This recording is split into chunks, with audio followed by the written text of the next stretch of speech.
نحمده ونصلي على رسوله الكريم. أما بعد فأعوذ بالله من الشيطان الرجيم. بسم الله الرحمن الرحيم. فقد لبثت فيكم عمرا من قبله أفلا تعقلون. صدق الله المولانا العظيم وصدق رسوله النبي الأمين المكين الكريم ونحن على ذلك لمن الشاهدين والشاكرين والحمد لله رب العالمين. مشفق و مہربان اساتذہ کرام و حاضرین محفل، السلام علیکم ورحمۃ اللہ وبرکاتہ. تمام تعریفیں اس رب کائنات کے لیے سزاوار ہیں کہ جس نے نبی اکرم صلی اللہ تعالی علیہ وسلم کی سیرت جیسی عظیم سیرت ہمیں عطا فرمائی، اور کروڑہ کروڑ درود و سلام محمد عربی صلی اللہ تعالی علیہ وسلم پر کہ جن کے صدقے ہمیں ایمان جیسی عظیم نعمت عطا فرمائی گئی. حضرات محترم، زمانہ جاہلیت ایسا زمانہ ہوتا ہے جہاں نہ کوئی نبی ہوتا ہے اور نہ ہی وحی کا نزول ہوتا ہے، اور جب لوگ کتاب اور پیغمبر سے محروم ہو جاتے ہیں تو انہیں گمراہ ہونے میں زیادہ دیر نہیں لگتی. ایسے میں نبی کریم صلی اللہ تعالی علیہ وسلم ان گمراہوں میں رہ کر اپنے دامن کو کس طرح سے جاہلیت سے دور کیا اور کس طریقے سے اپنے آپ کو بچائے رکھا، وہ میری گفتگو کا عنوان ہے. حضرات محترم، اللہ تعالیٰ فرماتا ہے فقد لبثت فیکم عمرا من قبلہ افلا تعقلون، اور اس سے پہلے تم میں اپنی ایک عمر گزار چکا ہوں تو کیا تمہیں عقل نہیں رکھتے. اللہ تعالیٰ نبی اکرم صلی اللہ تعالی علیہ وسلم نبوت سے پہلے نبی محترم صلی اللہ تعالی علیہ وسلم کا وجود تمام تر خوبیوں اور کمالات کا جامع تھا جو متفرق طور پر لوگوں کے مختلف طبقات میں پائے جاتے ہیں. آقا کریم صلی اللہ تعالی علیہ وسلم اصابت فکر، دوربینی اور حق پسندی کا بلند معیار تھے.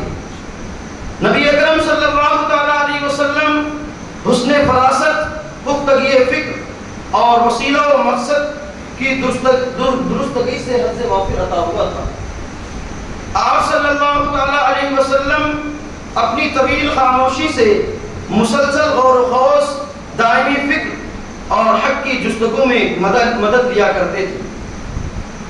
آپ صلی اللہ تعالی علیہ وسلم نے اپنی شاداب عقل اور روشن فطرت سے زندگی کے صحیفے، لوگوں کے معاملات، جماعتوں کے احوال کا مطالعہ کیا، اور جن خرافات میں یہ جماعتیں، یہ لوگ لطپت تھے یا اس میں اپنے آپ کو مبعوث کر چکے تھے، اسی میں ڈھل چکے تھے، ان سے آپ صلی اللہ تعالی علیہ وسلم نے سخت بیزاری فرمائی اور ان سے جدا رہے.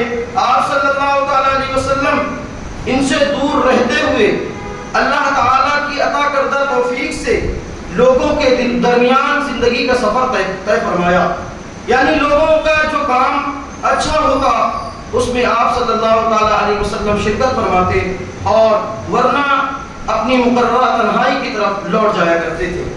آقا کریم صلی اللہ تعالی علیہ وسلم نے کبھی شراب کو ہاتھ نہ لگایا، آستانوں کا ذبیحہ کبھی نہ کھایا، بتوں کے لیے منائے جانے والے تہوار اور میلوں میں کبھی شرکت نہ فرمائی.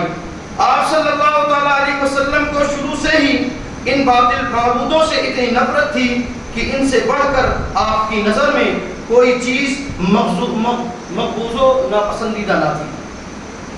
حتیٰ کہ لات و عزا کی قسم سننا بھی پسند نہ فرمایا کرتے تھے.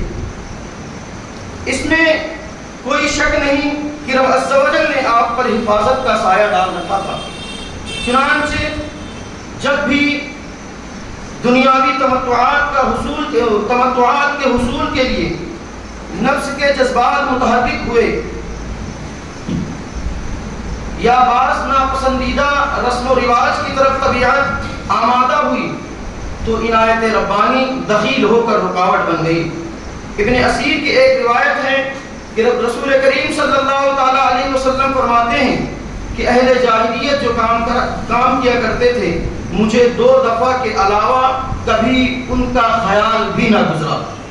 لیکن ان دونوں دفعہ اللہ تعالیٰ نے اس کام اور میرے درمیان رکاوٹ ڈال دی.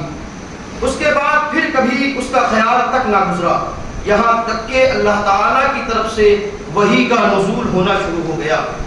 ہوا یہ کہ ایک مرتبہ جو لڑکا بالائی مکے میں آپ کے ساتھ، آپ فرماتے ہیں میرے ساتھ جو بالائی مکے میں بکریاں چرایا کرتا تھا، اس سے میں نے کہا کہ کیوں نہ تم میری بکریاں دیکھو اور میں مکہ جا کر دوسرے جوانوں کی طرح وہاں کی شبانہ قصہ گوئی میں کی محفل میں شرکت کر لوں.